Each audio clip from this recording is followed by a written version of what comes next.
आज की class light के लिए बहुत इम्पोर्टेंट रहेगी और सबसे अच्छी बात है कि आपके पास ये वीडियो एग्जाम के एक दिन पहले भी अवेलेबल होगा। प्लीज समझने की कोशिश करना अच्छे से। लास्ट वीडियो में हम लोगों ने पढ़े थे रे डायग्राम, कॉनकेव के भी और कॉन्वेक्स के भी। अब सबसे बड़ी चीज आती है, सबसे पहले मिरर फॉर्मूला।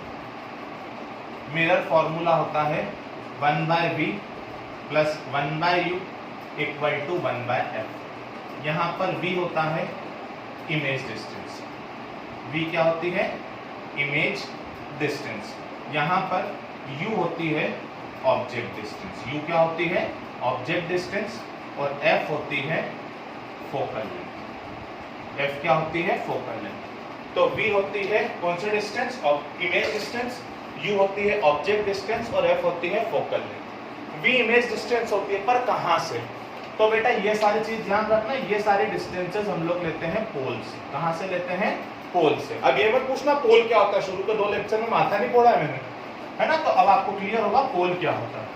अब अपन आगे चले तो अगली चीज आती है मैग्निफिकेशन। क्या आती है? मैग्निफिकेशन। मैग्निफिकेशन का फॉर्मूले 2 फॉर्मूले होते हैं। पहला -v/u और दूसरा hi/ho। कोई डेफिनेशन पूछे तो डेफिनेशन होती है ratio of height of image, ratio of height of image to the height of object. hi क्या है? hi है हाइट ऑफ इमेज और ho क्या है? ho है हाइट ऑफ ऑब्जेक्ट। तो the ratio of height of image to the height of object is called magnification. Is called magnification. तो magnification basically होता है -v/u equal to hi/ho। Magnification की कुछ बातें बहुत अच्छे से ध्यान रखना। अगर मैग्निफिकेशन कभी भी प्लस में आया तो इसका मतलब है इमेज होगी वर्चुअल एंड इरेक्ट। इमेज कैसी होगी? Virtual and erect. m कभी भी माइनस में आया तो इमेज होगी रियल एंड इन्वर्टेड। अगर m की वैल्यू 1 से बड़ी, मॉड ऑफ m खाली वैल्यू, तो इमेज होगी लार्जर देन ऑब्जेक्ट। इमेज कैसी होगी? Larger than object. और अगर m की वैल्यू 1 से छोटी है तो इमेज होगी स्मॉलर देन ऑब्जेक्ट। और अगर m की वैल्यू 1 है तो इमेज होगी इक्वल साइज। बेटा है ना, m की वैल्यू सब बोलती है, आपको बुलवाना आना चाहिए। मतलब m की वैल्यू तो कभी है ना, m की वैल्यू तो इतना बोल देती है कि कौन से मिरर का कौन सा केस है ये भी आप पहचान सकते हो। तो ऐसे कैसे पहचान सकते हो सर? कुछ भी बोलो हम मान लेंगे क्या? तो मानना पड़ेगा, क्योंकि सर समझाएंगे क्यों मानना है।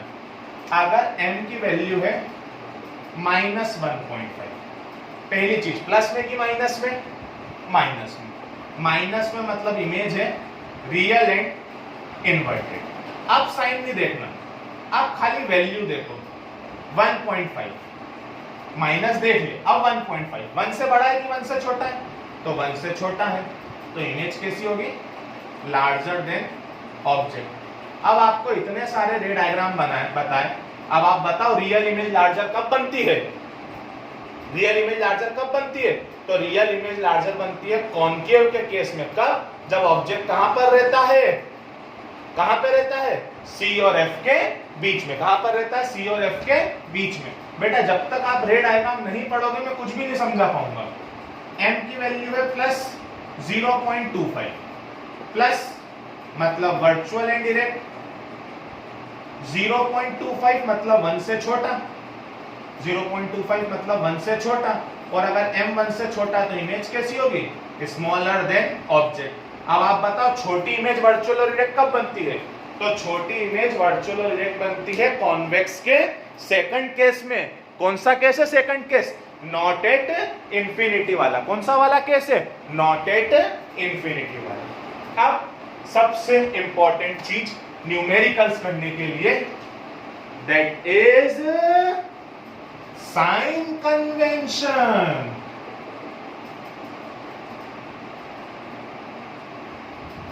Sign convention.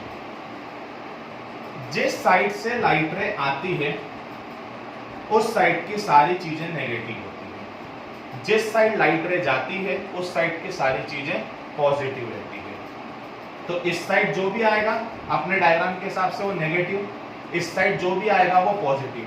इस साइड और इस साइड के लिए हम लोग क्या देखेंगे, U या फिर V या फिर F कि ऑब्जेक्ट किस साइड है। इस साइड है तो नेगेटिव, इस साइड है तो पॉजिटिव। V किस साइड है, इस साइड है तो नेगेटिव, इस साइड है तो पॉजिटिव। F किस साइड है, तो ये पहला रूल। दूसरा रूल, अगर कोई सी भी चीज अपवर्ड है तो वो पॉजिटिव और कोई सी भी चीज डाउनवर्ड है तो वो नेगेटिव। इधर उधर नहीं, इधर भी अगर अपवर्ड है तो पॉजिटिव और डाउनवर्ड है तो नेगेटिव। तो अपवर्ड और डाउनवर्ड देखते हैं हाइट। क्या देखते हैं, हाइट। HI और HO ये देखेंगे ऊपर है कि नीचे। तो दो केस समझ में आए, जिस साइड से लाइट रे आ रही है उस साइड की सारी चीजें नेगेटिव, जिस साइड लाइट रे जाएगी उस साइड की सारी चीजें पॉजिटिव। जो भी चीज प्रिंसिपल एक्सिस के ऊपर आएगी वो पॉजिटिव, जो भी चीज प्रिंसिपल एक्सिस के नीचे आएगी वो कैसी, नेगेटिव। क्लियर है इतना, क्लियर है इतना। इसके बाद अगली चीज, all distances are taken from pole. All distances are taken from pole. Object कितनी दूर है, तो कहां से दूर है, पोल से। इमेज कितनी दूर है, तो कहां से दूर है, पोल से। क्लियर है ये चीज। UVF इधर है उधर है, HIHO ऊपर है नीचे है। All distances are taken from pole. और सबसे बड़ी चीज, sign convention only applicable on given things, only applicable on given things। Sign convention सिर्फ उसी पे लगेगा जो दिया है। मान लो आपको क्वेश्चन में इमेज डिस्टेंस दी ही नहीं है तो जबरदस्ती उस पे साइन कन्वेंशन लगाते मत रहना। अगर आपको ये याद नहीं हुआ, ये समझ में नहीं आया, कम आया, तो जो मैं बोल रहा हूं वो याद रखो। न्यूमेरिकल जल्दी भी होगा, गलती भी नहीं होगी। U हमेशा माइनस में आएगा। कॉनकेव की फोकल लेंथ हमेशा नेगेटिव होगी, कॉन्वेक्स की फोकल लेंथ हमेशा पॉजिटिव होगी। जब भी इमेज बनेगी रियल एंड इन्वर्टेड, जब भी इमेज कैसी बनेगी, रियल एंड इन्वर्टेड, तो V और HI, HO, HI दोनों माइनस में आएंगे। और जब भी इमेज बनेगी वर्चुअल एंड इरेक्ट, तो V और HI हमेशा प्लस में आएंगे, HO हमेशा पॉजिटिव रहता है। मैं आपसे रिक्वेस्ट करूंगा कि ये आप ऐसा याद करें कि रात को 2 बजे भी कोई आपको उठा के पूछे ना तो आपको याद हो, क्योंकि साइन कन्वेंशन में सारी चीजें देखना फिर उसको निकालना ये कोई जादू नहीं है बेटा। ये साइन कन्वेंशन का यूज करते हुए मैंने ये सारी चीजें कंपनसेट कर दी है। तो आप चाहो तो डायरेक्ट याद रखो कि head HO, height of object जब भी दी हुई होगी प्लस में ही रहेगी, U हमेशा काय में रहेगा, माइनस में। कॉनकेव मिरर के लिए focal length negative, convex mirror के लिए फोकल लेंथ पॉजिटिव। इमेज जब भी रियल एंड इन्वर्टेड होगी V और HI माइनस में, इमेज जब भी वर्चुअल एंड डायरेक्ट होगी V और HI हमेशा काय में रहेंगे, प्लस में। एक चीज और ध्यान रखना, एक चीज और ध्यान रखना कि जो F होता है वो इक्वल होता है R/2 के। R क्या होती है, ध्यान है ना, R होती है रेडियस ऑफ कर्वेचर। तो focal length is always half of radius of curvature. तो ये बहुत अच्छे से ध्यान रखना, अगर रेडियस ऑफ कर्वेचर आपको दी है तो फोकल लेंथ जस्ट निकल जाएगी उसकी हाफ होके। मेरा फॉर्मूला याद है, 1/v + 1/u = 1/f।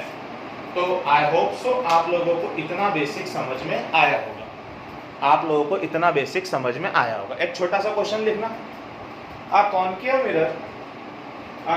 mirror of focal length 20 centimeter, an object is placed at 30 centimeter from mirror. An object is placed at 30 centimeter from mirror. Find image characteristics. Find image characteristics. आज सिर्फ एक ही numerical लेंगे। कौन सा mirror है, concave. Concave mirror है मतलब focal length काय में आएगी, माइनस में। कितनी दी है focal length, 20 centimetre. Object distance कितनी है, तो ऑब्जेक्ट डिस्टेंस हमको देके रखी है 30 सेंटीमीटर। तो ऑब्जेक्ट डिस्टेंस हमेशा काय में आएगी, माइनस में, कोई सा भी मिरर हो। बस जैसे ही U और F है, सबसे पहले आप V निकाल लो। 1/v + 1/u कितना होता है, 1/f। 1/v। यू कितना -30। एक चीज बहुत अच्छे से सीखना, माइनस कभी नीचे लगाना ही मत, माइनस हमेशा ऊपर लगाना तो पगला जाओगे। प्लीज ध्यान रखना, माइनस हमेशा कहाँ लगाना, ऊपर। तो -1/30 इक्वल टू -1/20। इधर माइनस का, उधर जाके प्लस का, दोनों का एलसीएम आ गया 60। 20 में काय का मल्टीप्लाई करूं 60 आया, 30 में काय का मल्टीप्लाई करूं 60 आया। ये एलसीएम लेना आई होप सो आपको आता होगा। तो 1/v इक्वल टू -1/60, तो v आ गया -60 सेंटीमीटर। जैसे ही v आ जाए आप सबसे पहले m निकालेंगे। m क्या होता है, -v/u। माइनस v कितना -60 और u कितना -30। माइनस से माइनस, फिर भी एक माइनस लेंगे, तो m की वैल्यू आ गई -2। माइनस में कि प्लस में, माइनस में। आज ही सिखाया m माइनस में है तो इमेज कैसी होगी, इमेज होगी रियल एंड इन्वर्टेड। अब देखो m1 से बड़ा कि m1 से छोटा, माइनस मत देखो 2, तो m1 से बड़ा, m1 से बड़ा मतलब इमेज कैसी होगी, लार्जर देन ऑब्जेक्ट। तो ये हो गई आपकी इमेज की कैरेक्टरिस्टिक की इमेज कैसी है, रियल एंड इन्वर्टेड, और कैसी है, लार्जर देन ऑब्जेक्ट। ये छोटा सा लेक्चर जरूर है पर बहुत टफ है, इसको थोड़ा सा रिवाइज करना बेटा अच्छे से। Okay, thank you.